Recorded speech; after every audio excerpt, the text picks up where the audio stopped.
بسم اللہ الرحمن الرحیم لا يغرنك تقلب الذين كفروا في البلاد متاع قليل ثم مأواهم جهنم وبئس المهاد لكن الذين اتقوا ربهم لهم جنات تجري من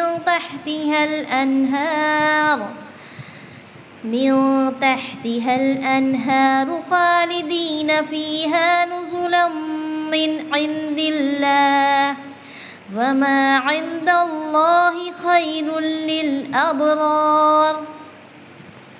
تجھے کافروں کا شہروں میں چلنا پھرنا فریب میں نہ ڈال دے، یہ تو بہت ہی تھوڑا فائدہ ہے، اس کے بعد ان کا ٹھکانہ تو جہنم ہے اور وہ بری جگہ ہے۔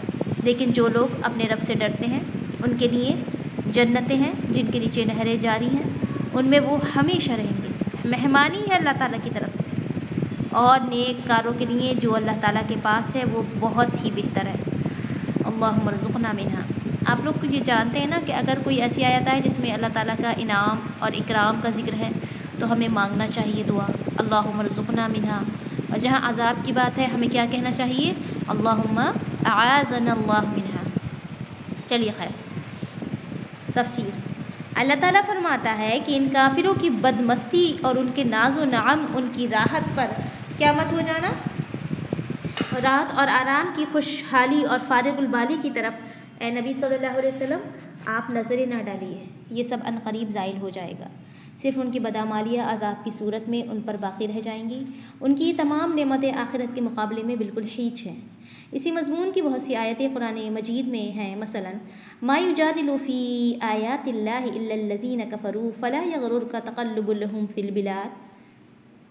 اللہ تعالیٰ کی آیتوں میں کافر ہی جھگڑتے ہیں، ان کا شہروں میں گھومنا پھرنا تجھے دھوکے میں نہ ڈال دے۔ اور جگہ ہے ان الذین یفترون علی اللہ الکذب، جو لوگ اللہ تعالیٰ پر جھوٹ باندھتے ہیں وہ فلاح نہیں پاتے، دنیا میں چاہے جو ہی سا فائدہ اٹھا لیں لیکن آخری باز گشت تو ہماری ہی طرف سے ہے، پھر ہم انہیں ان کے کفر کی پاداش میں سخت تر سزائیں دیں گے۔ اور جگہ ہے انہیں ہم تھوڑا سا فائدہ پہنچا کر پھر گاڑے عذابوں کی طرف بے بس کر دیں گے۔ اللہم اعاذنا اللہ منہا۔ اور جگہ ہے کافروں کو کچھ ڈھیل دے دے۔ اور جگہ ہے، یہ میں اور جگہ کیوں بول رہی ہوں، یہ قرآن مجید میں اور جگہ ہے، ٹھیک ہے، اس کا ترجمہ ہے یہاں پر اور بالکل کریکٹ ہے۔ اور جگہ ہے کیا وہ شخص جو ہماری عمدگی یعنی کہ اچھے وعدے کو پا لینے والا ہے اور وہ جو دنیا میں آرام سے گزار رہا ہے اور قیامت کے دن عذابوں میں حاضری دینے والا ہے، برابر ہو سکتے ہیں؟ یعنی کہ جو ایک اچھے وعدے کو پانے والا ہے اور جو دنیا میں آرام سے گزار رہا ہے اور قیامت کے دن عذابوں میں حاضری دینے والا ہے۔ دیکھیے بڑی نا یہ سوچنے والی آیتیں ہیں، ہم اس کو صرف ریڈ نہیں کریں گے، تفسیر کو ہم اس میں رک کر سوچیں گے۔ ابھی میں آپ کو جو مجھے سمجھ میں آ رہا ہے بتاتی ہوں، چلیے آگے دیکھتے ہیں۔ چونکہ کافروں کا دنیاوی اور اخروی حال بیان ہوا، اسی لیے ساتھ ہی مومنوں کا ذکر ہو رہا ہے کہ یہ متقی گروہ قیامت کے دن نہروں والی بہشتوں میں ہوں گے۔ ابن مردویہ میں ہے کہ رسول کریم صلی اللہ علیہ وسلم فرماتے ہیں انہیں ابرار اس لیے کہا جاتا ہے کہ یہ ماں باپ کے ساتھ اور اولاد کے ساتھ نیک سلوک والے تھے۔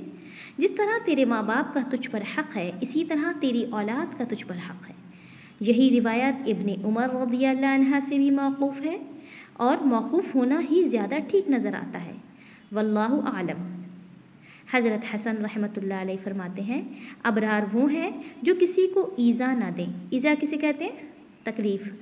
حضرت عبداللہ بن مسعود رضی اللہ عنہ فرماتے ہیں ہر شخص کے لیے خواہ نیک ہو خواہ بد، موت اچھی چیز ہے۔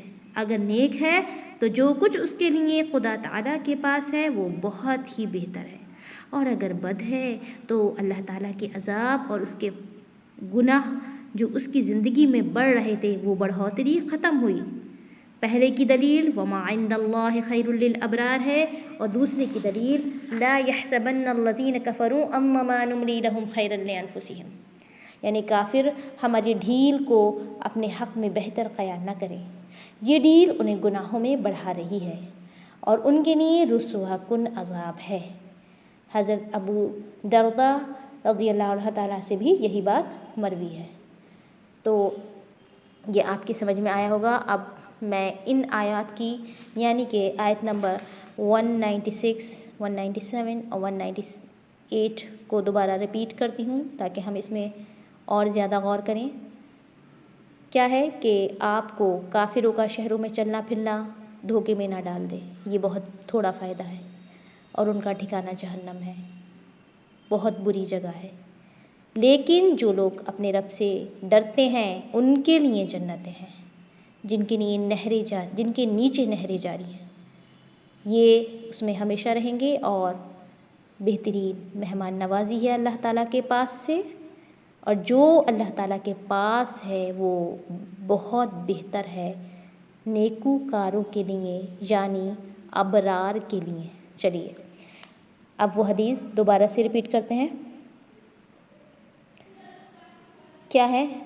کیا وہ شخص جو ہمارے عمدگی کے وعدے کو پا لینے والا ہے، حدیث نہیں ہے یہ قرآن میں ہے اور جگہ ہے، اور جو دنیا میں آرام سے گزار رہا ہے، قیامت کے دن عذابوں میں حاضری دینے والا ہے، برابر ہو سکتے ہیں؟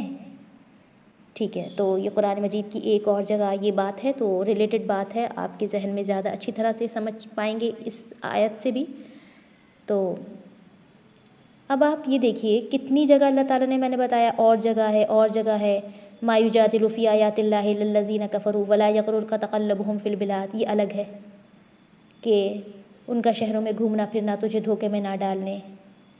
تو کیا ہے، ہمارا جو ایک ذہن ہے اور ایک جو ہم سوچتے ہیں کہ اللہ تعالیٰ کی نعمت کیا چیز ہوتی ہے، تو اب ہمیں یہ سمجھ لینا چاہیے کہ جن چیزوں کو ہم دنیا کی نعمتیں کہتے ہیں، ایسا نہ ہو کہ وہ اللہ تعالیٰ کا عذاب ہو، معاذ اللہ۔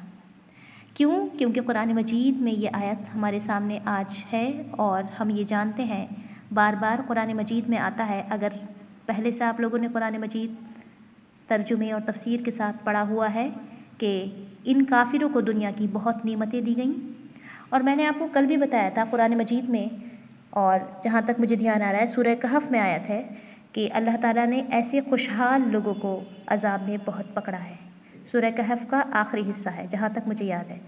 تو خیر یہ آیت ہے قرآن مجید میں، اگر سورہ کہف میں نہیں تو کہیں اور ہے، لیکن بہرحال اس آیت نے میرے دل پہ بہت اثر ڈالا ہے کہ جسے ہم خوشحالی کہتے ہیں اور سمجھتے ہیں، تو اللہ تعالیٰ نے ایسے ہی لوگوں کو عذاب میں پکڑا ہے۔ اور یہاں تو یہ آیت چلی سورہ کہف میں وہ ہے، یا بلکہ یہ آیت تو ہمارے سامنے ہے 196 کہ شہروں میں چلت پھرت، یہ ایک دھوکے میں نہ ڈال دیں ہمیں، کہ کچھ لوگ جو ہمیں نظر آئیں اس دنیا میں ایک سکسیسفل ڈیفینیشن کے ساتھ، ایسا نہ ہو کہ وہ اللہ تعالیٰ کو ناراض کیے ہوں یا وہ ان کے دل میں کوئی توحید نہ ہو، تو ہم ایسے لوگوں سے مرعوب نہ ہوں، امپریشن میں آ کر اپنا دین، اللہ تعالیٰ کا ڈر اپنے دل سے نہ کھو دیں، کیونکہ جو ان لوگوں نے کیا، ان کی کوششوں نے، تو وہ تو اللہ تعالیٰ کے دین کو ایک طرف اٹھا کر رکھ دیا، اور وہ کیا چاہے بہت محنتوں کے ساتھ کیا، لیکن کہ جو مقصد ان کا دنیا کے لیے تھا، ایک مومن کا مقصد ہمیشہ اللہ تعالیٰ کی رضا کو فوقیت دینا ہے، اللہ کے رسول صلی اللہ علیہ وسلم کی اطاعت کے ساتھ عمل کرنا ہے۔ تو جہاں پر ہمارے رب کے یعنی کہ ہمارے خدائے واحد اور جو ہمارا پالنے والا ہے اکیلا، اس کی توحید شامل نہ ہو، اس کی وحدانیت پر یقین نہ ہو، ساتھ میں ہمارے پیارے رسول حضرت محمد مصطفیٰ صلی اللہ علیہ وسلم پر ایمان نہ ہو، ان کی سنتوں پر غور نہ کیا جائے، چلا نہ جائے، ہم ایسی کسی بھی ڈیفینیشن کو نہیں مانیں گے۔ یہ بات سمجھ میں آ رہی ہے؟ چاہے دنیا میں وہ لوگ کتنے ہی کامیاب نظر آئیں، کیونکہ اللہ تعالیٰ نے کافروں کو اور ایسے لوگوں کو جن کو عذاب میں پکڑا تھا، وہ بھی دنیا میں بہت خوشحال تھے۔ آپ دور مت جائیے، اپنے ہی شہر کی بہت ساری عمارتوں کو دیکھیے پرانی، کیا وہ آج کھنڈر نہیں بن گئیں؟ کیا ان لوگوں نے اپنے شان و شوکت کے لیے کیا کیا نہیں بنوایا، اور کیا وہ چھوڑ کے چلے نہیں گئے؟ اور وہ لوگ بہت زیادہ عزت والے تھے دنیا میں۔ تو ہمیں تو یہ نہیں پتہ کہ کیا ان لوگوں کا انجام ہوا، لیکن بہرحال ہر ایسی جگہ پر نحوست برستی ہے کہ جہاں پر کوئی خیر کا کام نہ کیا جائے۔ تو اللہ تعالیٰ جو ہے ہمیں ہر اس آزمائش سے بچا لے کہ جس میں ہماری اپنے مالک سے، اپنے بنانے والے سے دوری ہو جائے، اور ہمیں وہ نعمتیں عطا فرمائے کہ جس سے ہمیں اللہ تعالیٰ کا قرب نصیب ہو، اور جس سے ہمیں اللہ تعالیٰ کی رضامندی حاصل ہو، اور جس سے ہمارا ایمان زیادہ ہو۔ تو یہ بس مجھے سمجھانا تھا، اور انشاءاللہ میرا ایک خیال ہے کہ میں نے کوشش کی تھی ابھی کچھ دنوں پہلے 20 منٹ کی آڈیو بنائی تھی، اور اس میں ایک چیز میں نے ڈالی تھی جو میرے ذہن میں تھی کہ باعمل بنے، ایمان اور اعمال صالحہ کے نام سے۔ تو اس میں خیر میں نے ڈاکٹر فرحت ہاشمی اور بہت ساری اور اسکالرز کا جو خیالات کا ایک کلیکشن تھا، میں نے کلیکٹ کر کے ایک جگہ بول دیا تھا۔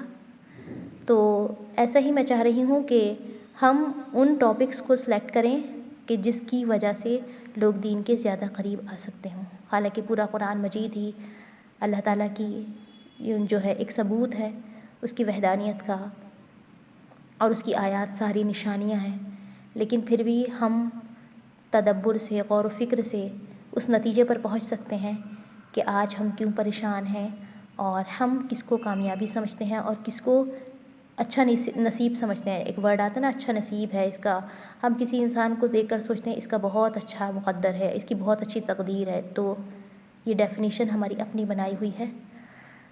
تو جو لوگ ہمیں آج بہت زیادہ خوشحال نظر آتے ہیں، بالکل ضروری نہیں ہے کہ وہ دنیا اور آخرت کی کامیابی کے لحاظ سے بھی کامیاب ہوں، یہ گارنٹی دیتا ہے ان کی یہ کامیابی کو۔ تو جس کے پیچھے آخرت کا خوف ہے، اللہ تعالیٰ کی ذات کا ڈر ہے، تو وہ تو کامیاب ہوگا انشاءاللہ، لیکن جس کے پیچھے ریاکاری ہے، منافقت ہے، فساد ہے، لوگوں کو تکلیف دینا ہے، ظلم کرنا ہے، تو بتائیے کیا اللہ تعالیٰ نہیں جانتا چھپے ہوئے ظلم؟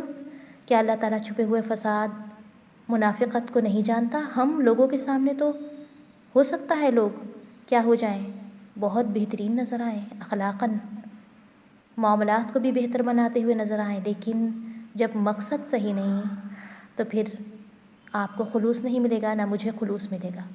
تو انشاءاللہ اخلاص کا ہی عمل قبول ہوگا۔ کل حدیث گئی ہے نا کہ اللہ تعالیٰ کون سے عمل کو قبول کرے گا؟ جو خالص اس کے لیے کیا ہوگا۔ تو خالص رہیں اللہ تعالیٰ کے لیے ہم لوگ، اور آپ لوگ جو ہے دعا کریں ایمان کی ثابت قدمی کے لیے، اور بار بار اگر کوئی خیال یہ آئے کہ ہم بہت قرآن پڑھ رہے ہیں، نماز اچھی طرح پڑھ رہے ہیں، تو اس خیال کو ذہن سے جھٹک دیں، اور یہی سمجھائیں اپنے آپ کو کہ میری نمازیں ابھی کوئی نمازیں نہیں، میرا قرآن کی تلاوت ابھی کوئی تلاوت نہیں، میں نے اللہ تعالیٰ کی راہ میں بہت کم کوشش کی ہے، اور مجھے اس کوشش کو بڑھانا ہے۔ مایوس نہیں ہونا ہے کہ بہت کم کی، نہ نمازیں ٹھیک ہیں، تو بتائیے مایوس نہیں ہونا ہے کہ ہائے نہ نمازیں صحیح نہ قرآن صحیح، نہیں، جتنی ہمت اللہ تعالیٰ نے مجھے دی ہے میں وہ ضرور کروں گی، اور جو کمیاں رہ گئی ہیں اور ان کے لیے دعا کرنی ہے، ساتھ میں کوششیں بڑھانا ہے، کم نہیں کرنا بلکہ زیادہ کرنا ہے، تاکہ میں اللہ تعالیٰ کے سامنے بیٹھ کر یہ کہہ سکوں کہ اللہ میں کیا ہوں، تیرے سامنے ہوں، تو میری مدد فرما۔ تو انشاءاللہ اللہ تعالیٰ ضرور راستہ بنائیں گے۔ وآخر دعوانا ان الحمد للہ رب العالمین۔